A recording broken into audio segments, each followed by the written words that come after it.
तो हाँ जी, वापस एक नई वीडियो में आपका स्वागत करता हूँ, है ना। तो आज पढ़ाऊँगा मैं हिस्ट्री का यानी इतिहास का, है ना। चैप्टर नंबर फर्स्ट पढ़ाऊँगा। और यूरोप के राष्ट्रवाद है, यूरोप का राष्ट्र फर्स्ट चैप्टर में आपका 10th क्लास के बुक में, है ना। और वस्तुनिष्ठ प्रश्न यानी ऑब्जेक्टिव प्रश्न सारा करवाऊँगा, है ना। जितना भी इससे बनता प्रश्न वो मैं सारा करवाऊँगा, एक भी प्रश्न इससे बाहर नहीं जाएगा, है ना। लगभग में मैं 38 प्रश्न लिया हूँ। एक्स्ट्रा मैं कितना बताऊंगा आप देख ही लीजिए, है ना। तो चलिए बताना स्टार्ट करते हैं। 8 से 10 मिनट आपका टाइम लूँगा, चलिए बने रहेंगे वीडियो में। तो पहला देखिए, पहला प्रश्न क्या है मेरे भाई।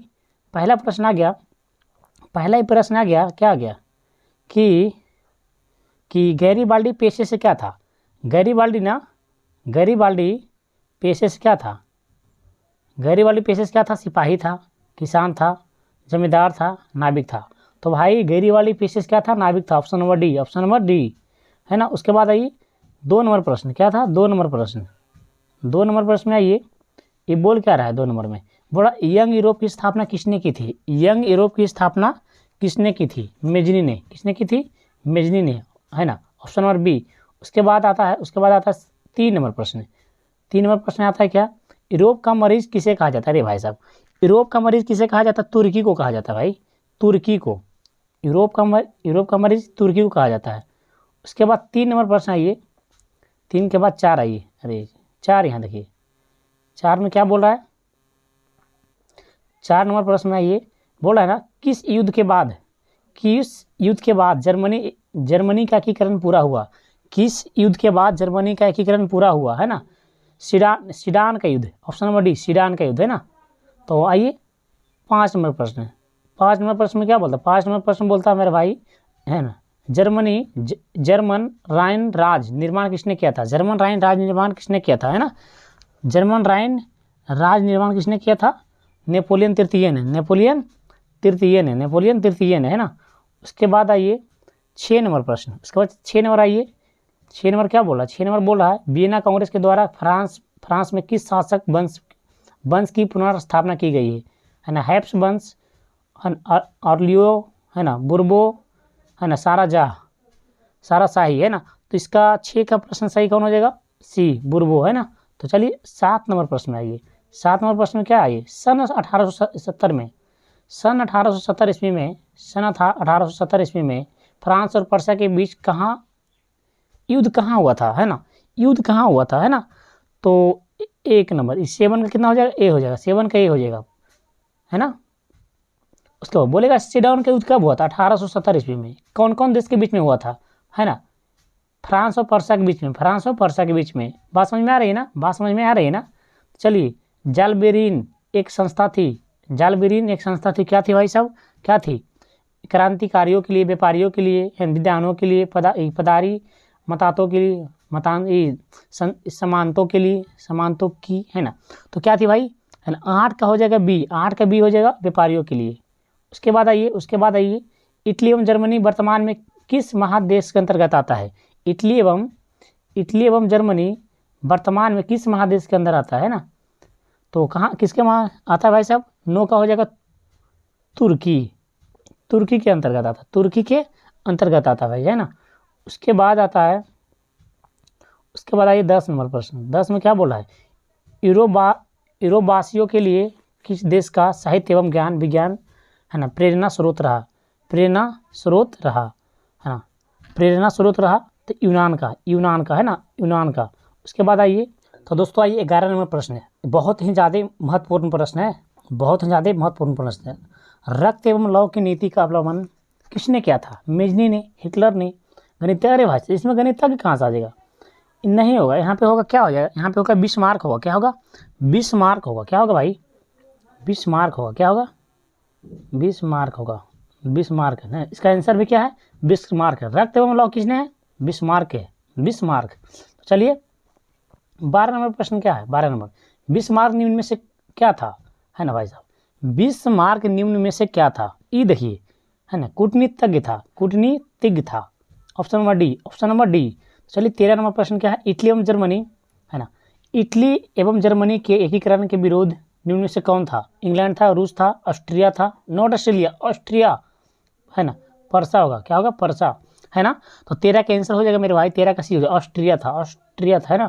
तो चलिए 14 14 नंबर प्रश्न है क्या भाई, फ्रैंकफर्ट की संधि कब हुई थी? अरे भाई साहब बहुत ही ज़्यादा इंपॉर्टेंट है, बहुत ही ज़्यादा खतरनाक है ना। फ्रैंकफर्ट की संधि कब हुई थी? 1871 में, 1871 ईस्वी में, 1871 में। थेम्बल में आप यही प्रश्न देखे होंगे, है ना। चलिए अगला प्रश्न क्या है, 1829 ईस्वी की एड्रियानोपुल की संधि किस देश के साथ हुई? एड्रियानोपुल की संधि किस देश के साथ हुई भाई, है ना। तो 15 का ये 15 के तुर्की के साथ, तुर्की के साथ है ना। उसके बाद ये 16 नंबर आइए प्रश्न, 16 क्या, मेजनी का संबंध किस गठन से है ना। मेजनी का संबंध किस संगठन से है? लाल सेना से है, कार्बोनरी से है, फिलिक हेटारिया से है ना, डाइट से है ना। तो 16 का हो जाएगा कार्बोनरी, मेजनी का संबंध कार्बोनरी से, तो चलिए अगला प्रश्न क्या है, हाँ 17 नंबर प्रश्न आइए। 17 नंबर में क्या बोल रहा है, 17 नंबर प्रश्न बोल रहा है मेरे भाई, यूरोपीय सभ्यता का पालन किसे कहा जाता है? पालना किसे कहा जाता है ना। तो 17 का आंसर हो जाएगा डी, यूनानो को है ना। चलिए अगला प्रश्न क्या है मेरे भाई, अगला प्रश्न है, एक्ट ऑफ यूनियन किस वर्ष पारित हुआ? 18 का ए 1688 ईस्वी में, 1688 ईस्वी में, है ना। तो अगला प्रश्न है ये, नेपोलियन संहिता है, नेपोलियन संहिता किस वर्ष लागू की गई है ना। नेपोलियन संहिता किस वर्ष लागू की गई? 19 का आंसर हो जाएगा 1804 में, 1804 ईस्वी में। अगला प्रश्न है, कार्बोनरी की स्थापना किस वर्ष हुई, है ना, किस वर्ष हुई थी? कार्बोनरी की स्थापना किस वर्ष हुई थी, है ना। 1810 में, 1815 में, 1830 में, 1848 में। इसका आंसर 1810 में, कार्बोनरी की स्थापना 1810 ईस्वी में हुई थी, है ना। 20 के बाद आइए 21 में भाई, 21 में आइए है ना, जर्मनी के एकीकरण के लिए बिस्मार्क ने कितने युद्ध किए? अरे भाई जर्मनी के एकीकरण में बिस्मार्क ने कितने युद्ध किए भाई? तो है ना, 1 किए, 2 किए, 3 किए, तो 3 किए थे। कितना किए थे? 3 किए थे। चलिए 22 नंबर प्रश्न देखिएगा, 22 नंबर है ना, यूरोप वासियों के लिए किस देश का साहित्य एवं विज्ञान है ना प्रेरणा स्रोत रहा? अरे भाई साहब ये तो तुर्की था ना, है ना, तुर्की नहीं, यूनान भाई साहब, यूनान। अगला प्रश्न है ना, रक्त एवं लौह की नीति किसने अपनाई? अरे भाई साहब अभी नहीं बताए थे, रक्त एवं, बहुत ही ज़्यादा महत्वपूर्ण है, रक्त एवं लौह की नीति किसने अपनाई थी, है ना। तो 23 का प्रश्न हो जाएगा ए, बिस्मार्क ने। रक्त एवं लौह जहाँ भी आ जाएगा बिस्मार्क मारिएगा, ठीक है ना, बिस्मार्क मारिएगा आप लोग, ठीक, कोई प्रॉब्लम नहीं ना। चलिए अगला प्रश्न आइए, 24 में आइए, 24 में है ना, सिडाओ के युद्ध में किसकी पराजय हुई? अरे पराजय मतलब हार गए, हार गया, पराजय मतलब हार गया सिडाओ के युद्ध में। तो पर्सा की, है ना, साडियोनिया की, ऑस्ट्रिया की, नेपल्स की। तो इसका राइट आंसर हो जाएगा 24 का भाई, 24 का आंसर सी हो जाएगा, ऑस्ट्रिया की, है ना। उसके बाद ऑस्ट्रेलिया की, है ना। उसके बाद मेटरनिक कौन था? अरे भाई साहब मेटरनिक कौन था? ऑस्ट्रेलिया का चांसलर था, पर्सा का चांसलर था, फ्रांस का सम्राट था, रूस का जार था, है ना। तो 25 का आंसर कौन हो जाएगा? 25 का ये हो जाएगा, ऑस्ट्रिया का चांसलर था, है ना। अगला प्रश्न में आइए, पर्सा का शासक कौन था? अरे भाई पर्सा का शासक कौन था, है ना। नेपोलियन बोनापार्ट था, नेपोलियन तृतीय था, विक्टर इमोनियल था, विलियम प्रथम था। कौन था भाई, है ना। 26 का आंसर हो जाएगा, 26 का डी हो जाएगा, 26 का डी, विलियम प्रथम, है ना। उसके बाद आइए 27 का प्रश्न आइए, क्या बोला है, राष्ट्रवाद की अवधारणा का जन्म किस घटना से माना जाता है? राष्ट्रवाद की अवधारणा का जन्म किस घटना से माना जाता है? तो अगला प्रश्न क्या है, ये 27 का है ना, पुनर्जागरण से। अगला प्रश्न क्या, जर्मनी एवं इटली के एकीकरण के समय है ना, फ्रांस का शासक कौन था? बोनापार्ट था, नेपोलियन तृतीय था, विक्टर इमोनियल था, विलियम प्रथम था, है ना। तो 28 का हो जाएगा डी, है ना, विलियम प्रथम था। तो 29 नंबर में आइए भाई, 29 नंबर इधर होगा, 29 नंबर यहाँ, लाल कुर्ती की टुकड़ी का गठन किसने किया था? वही लाल कुर्ती का गठन किसने किया था? बात देखिए है, टुकड़ी बोले कुछ भी बोल, बात क्लियर है भाई, बात क्लियर है, किसने किया था, है ना। तो 29 का आंसर हो जाएगा डी, गैरीबाल्डी ने। गैरीबाल्डी पेशे क्या था भाई साहब? गैरीबाल्डी पेशे क्या था? पेशे से नाविक था, क्या था? पेशे से गैरीबाल्डी नाविक था, है ना। और लाल कुर्ती गठन किसने किया था? गैरीबाल्डी ने, है ना भाई। मरियान किस देश के राष्ट्रवाद की प्रतीक थी है ना। मरियान किस राष्ट्रवाद की प्रतीक थी है ना भाई। तो कौन थी? फ्रांस के, रूस की है ना, रूस की, इटली की, जर्मनी की। तो कौन? 30 का ये ए, फ्रांस की है ना। उसके बाद आई 31 में क्या है? हंगरी की भाषा क्या थी? अरे भाई बहुत ही ज़्यादा महत्वपूर्ण है। हंगरी की भाषा क्या थी 31 का? है ना, मैगियार थी। ऑप्शन नंबर बी, मैगियार थी। चलिए 32 नंबर में आई, जलवेराइन की स्थापना किस राज ने की? जलवेराइन की स्थापना किस राज ने की? 32 का आंसर में आइए। 32 का परसा। 32 का हो जाएगा परसा है ना। उसके बाद आइए 33 में बोला यंग इटली के संस्थापक कौन थे? यंग इटली के संस्थापक कौन थे है ना। जिया बार्टी थी, काबुल है ना, फ्रांस। गैरिबाल्डी कौन था भाई है ना। 33 का कौन हो जाएगा? 33 का सी हो जाएगा, फ्रांस है ना। उसके बाद आई 34 नंबर में क्या है? बीना कांग्रेस में पवित्र संघ की योजना प्रस्तुत किसने की? बीना है ना, बीना कांग्रेस में पवित्र संघ की स्थापना, पवित्र संघ की योजना किसने प्रस्तुत की है ना। रूस में, ब्रिटेन में, फ्रांस में ने, ऑस्ट्रिया किसने की भाई है ना। 34 का डी हो जाएगा, ऑस्ट्रिया। किसने? 34 का डी, ऑस्ट्रिया। कौन हो जाएगा? ऑस्ट्रिया है ना। उसके बाद आइए 35 में आइए। 35 का क्या बोला है? 35 का बोला है 1789 की फ्रांसीसी क्रांति के समय वहाँ किस राजवंश के शासन था? 1789 क्रांति, फ्रांसीसी क्रांति के समय वहाँ किस राजवंश का शासक था है ना। तो कौन था भाई? 35 का कौन हो जाएगा? 35 का सी, बुर्बो। कौन हो जाएगा भाई? बुर्बो हो जाएगा।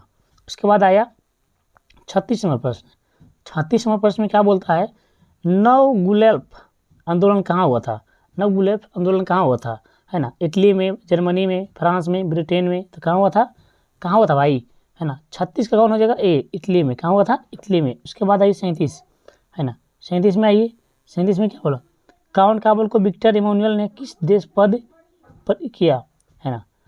काउंट काबुल को विक्टर इमानुएल ने किस पद पर नियुक्त किया है ना। सेनापति, फ्रांस के राजदूत, प्रधानमंत्री, गृह मंत्री है ना। तो 37 का हो जाएगा ऑप्शन नंबर सी, प्रधानमंत्री पर है ना।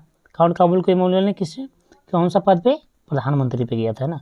उसके बाद आइए 38 नंबर प्रश्न, शायद ये लास्ट होगा।